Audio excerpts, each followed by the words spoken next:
y pues es casi un hecho que Laura Sarabia regresa al DAPRE. Lo que necesitamos en el gobierno, en primer lugar, es lealtad, compromiso con el proceso de cambio. Si usted considera que Laura Sarabia y Armando Benedetti pues representan a esa política progresista por la que muchos votamos. Ha estado involucrada, lamentablemente, en una situación que desde el punto de vista judicial no ha sido resuelta.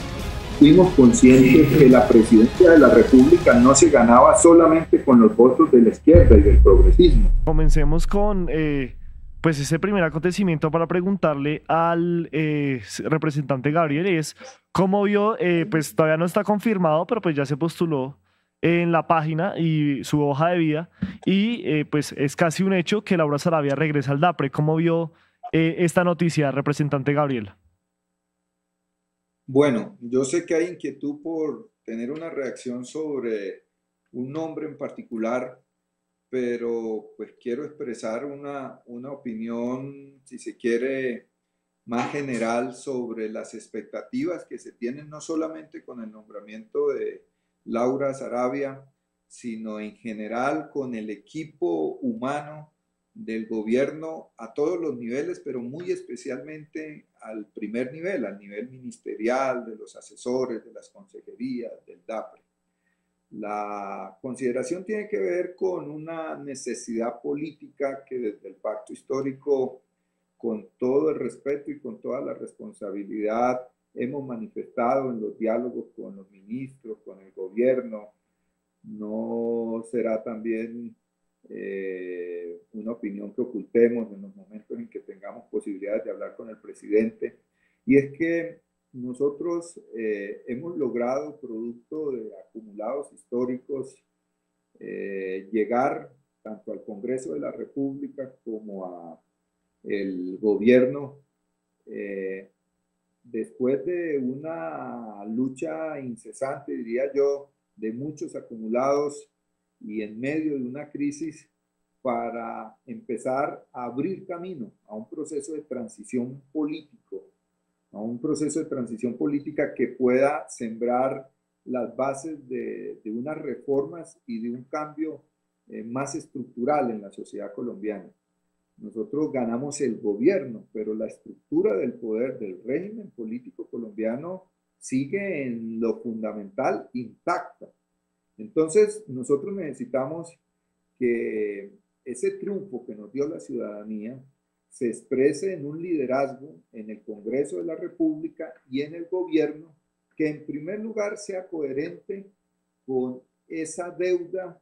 que tenemos con nuestro electorado y con el conjunto de la sociedad, pero muy especialmente con el pueblo, con los sectores, digamos, que no creían en una alternativa y esta vez lograron romper el miedo,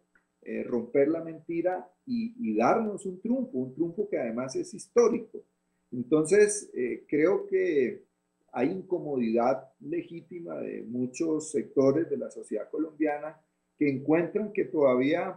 pues, el rostro del gobierno en los territorios, en los sectores, no expresa con la contundencia necesaria el cambio. Esto tiene que ver con muchos factores.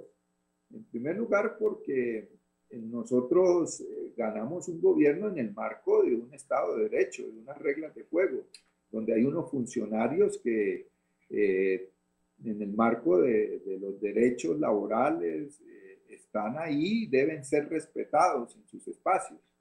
Y esos funcionarios vienen con una inercia, con una lógica de la política tradicional, yo creo que hay que decirlo con toda franqueza, que tienen un efecto muy negativo cuando se trata de generar transformaciones, porque están acostumbrados a una lógica de la administración pública, en muchos casos transaccional con la clase política tradicional, con las mafias, y desde ese punto de vista, pues pueden colocar obstáculos. Ahora, en el primer nivel, digámoslo también con franqueza, hay liderazgos que incluso me atrevo yo a decir no conocen suficientemente o incluso no habrán leído el plan de gobierno del presidente Petro, que hoy ya es Plan Nacional de Desarrollo, y que como se ha demostrado con algunas renuncias, incluso con algunos retiros que ha hecho el presidente y el mismo gobierno, estaban en el gobierno en función de otra idea de la política y de su programa. A mí me parece que en esos casos está bien que den un paso al costado y que ya no estén en el gobierno, porque pues, lo que necesitamos en el gobierno, en primer lugar, es lealtad, compromiso con el proceso de cambio. Ahora bien, en ese contexto está, entre otros nombres, el de Laura Saravia. Laura es una funcionaria. En lo personal tuve la oportunidad de conocerla en el marco de la campaña, en sus funciones en la última etapa, sobre todo de la agenda presidencial, que ha sido destacada por su disciplina, que ha sido destacada por su eficiencia, por su carácter, que es algo que a mí me parece que es importante que tenga cualquier dirigente público, político, pero que también ha estado involucrada, lamentablemente, en una situación que desde el punto de vista judicial no ha sido resuelta. El presidente tomó la decisión en su momento cuando se presentó esta situación que está relacionada con las acusaciones sobre el uso de sus funciones en un caso de la pérdida de un dinero que después, al parecer, terminó siendo involucrada la señora que trabajaba con ella en su casa y que, pues sin entrar en los detalles, porque creo que la opinión lo conoce, derivó incluso en la muerte de un policía y en un escándalo y en unas investigaciones frente a las cuales la opinión personal y creo que la opinión de la bancada es que la justicia tiene que operar. Y si hay responsabilidades, pues nadie puede estar por encima de la justicia y tendrá que responder ante la justicia. Pero lo cierto es que hoy Laura Saravia no está sancionada, está investigada y es una ciudadana como cualquiera de nosotros, pues que tiene presunción de inocencia, que tiene derechos y que está asistiendo por voluntad propia al proceso. Eso me parece que es importante dejarlo claro, porque Representante, ni habrá que condenarla, ni habrá que, absorberla. Y con esto termino porque me ha alargado la respuesta, adicionalmente al tema jurídico hay un tema político, y es que quien nombra al equipo de gobierno y en particular a su primer anillo de gobierno es el presidente sobre la base de un elemento, yo creo, esencial, y es el de la confianza. Y el presidente ha tomado esa decisión. Nosotros como bancada y yo como congresista, como miembro de la coalición del Pacto Histórico, pues respeto la decisión del presidente y confío en que la haya tomado sobre la base pues, de las necesidades que tenemos como proceso político para que Laura y otros compañeros que están en el gobierno pues puedan cumplir de la mejor manera los desafíos que el gobierno tiene para un año en donde hay que avanzar mucho en la ejecución del gobierno, en los presupuestos y en la política pública, como es el año 2024. Quisiera dejar esta reflexión como introductoria a propósito del tema, porque no se trata simplemente de un nombre, sino de mirar cómo se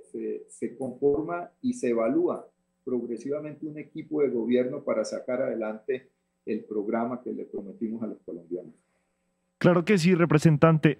Quisiera iniciar con una ronda de preguntas para la mesa y por supuesto para usted y para la audiencia del Tercer Canal. Y es, pues, si causa sorpresa o no, nos sorprende o no,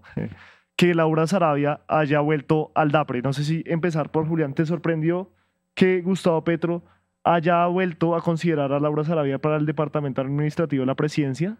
Bueno, no me sorprende en el sentido en que esta funcionaria ha tenido un respaldo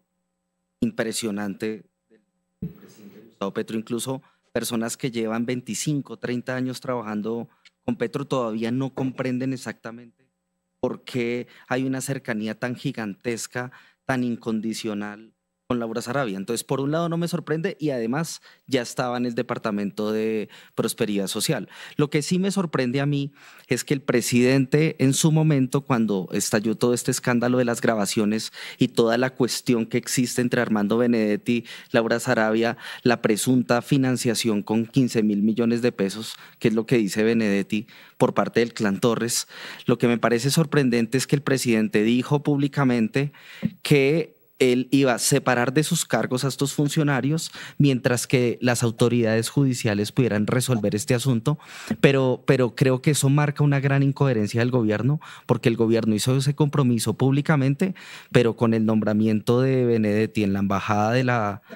FAO, con el nombramiento que hizo de Laura Sarabia inicialmente de Prosperidad Social, pues él se está contradiciendo. Ahora bien, tiene razón el representante Gabriel en el sentido en que uno no puede condenar a nadie que no ha sido condenado, valga la redundancia, pero creo que el hecho de que cuando era opositor Gustavo Petro, él le reclamaba este tipo de cosas a Duque, a Santos y a Uribe, pues sí constituye ahora como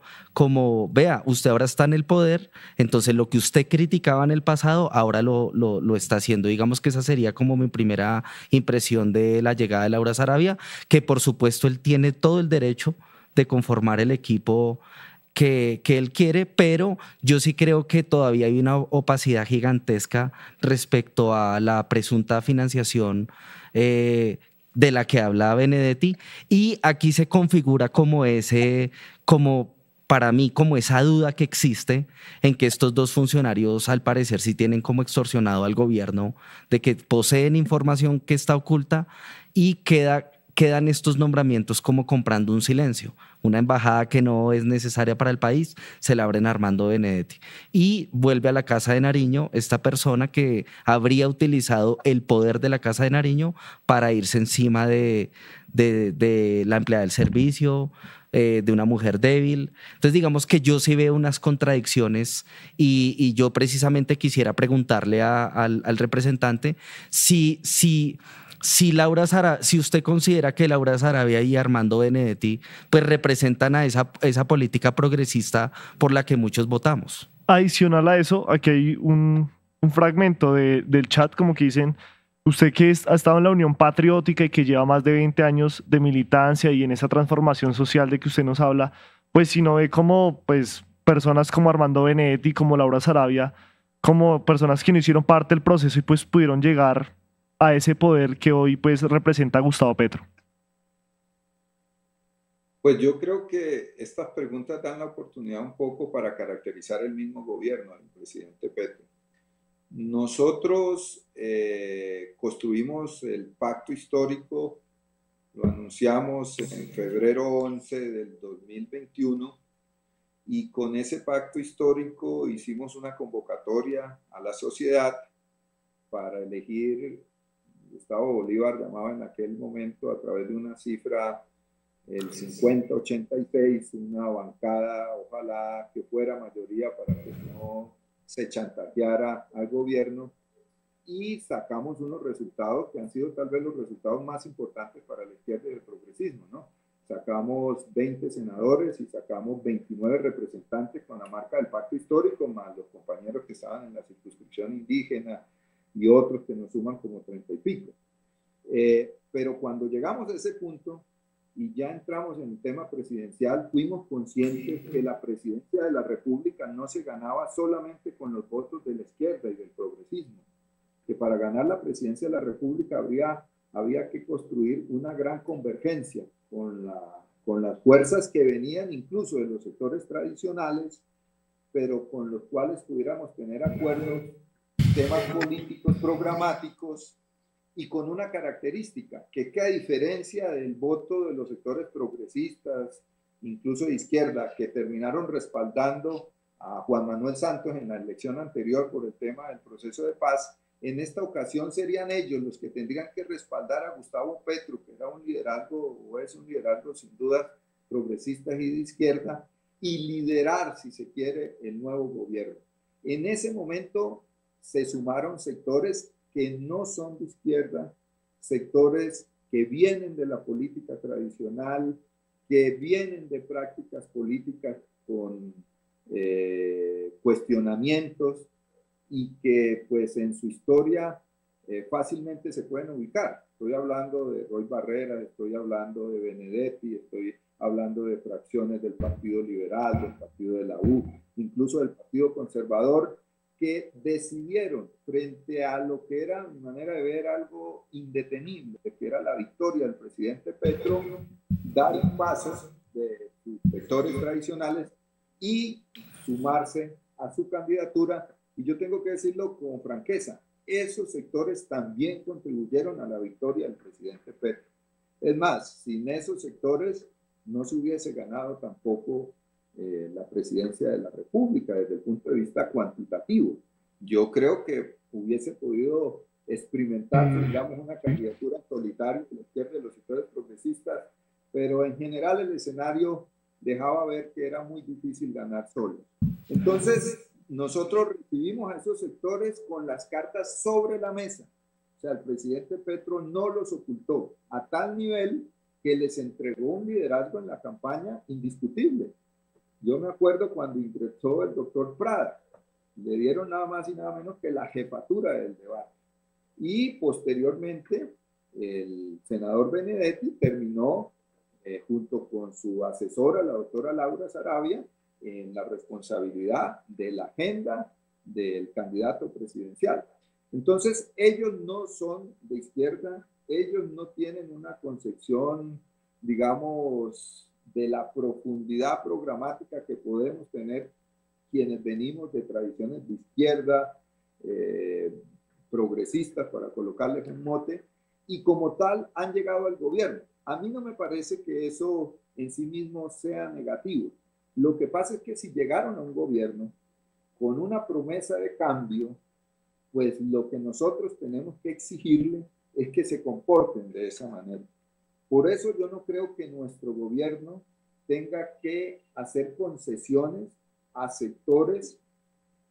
que desde el punto de vista de las investigaciones judiciales terminen siendo declarados culpables por casos de corrupción, por casos de delincuencia de cualquier otro tipo, penal, por ejemplo, y nosotros no nos podemos quedar callados. Ahora, sabemos también que hay una campaña para debilitar el gobierno, para desprestigiarlo.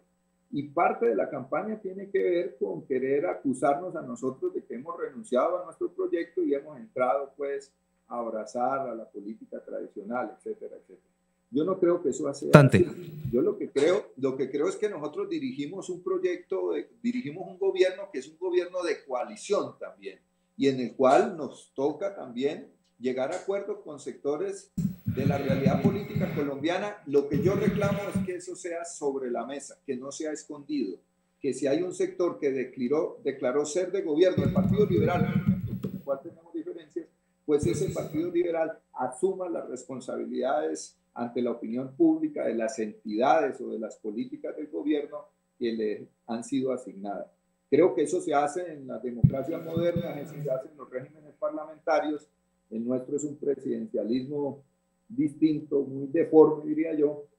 Apoya el trabajo periodístico del Tercer Canal. Ingresa a la app o a www.nequi.com. En la app ve al signo pesos y elige la opción enviar plata o a la opción recargar. Recuerda que en la página web escoges la opción recargar. Ingresa a la aplicación o a la página web de DaviPlata. Dale clic a la opción pasar plata. Elige la opción a otro DaviPlata, llena los datos y digita el número de cuenta 304-271-5010. Continúa los pasos y confirma tu aporte y listo. Juntos visibilizamos la otra Colombia. Si te gusta nuestro contenido y no quieres perderte nada de la agenda alternativa, suscríbete a nuestro canal y activa la campana de notificaciones. Recuerda darle like a este video y por supuesto compartirlo con tus familiares, amigos y conocidos. Así juntos visibilizamos la Colombia profunda.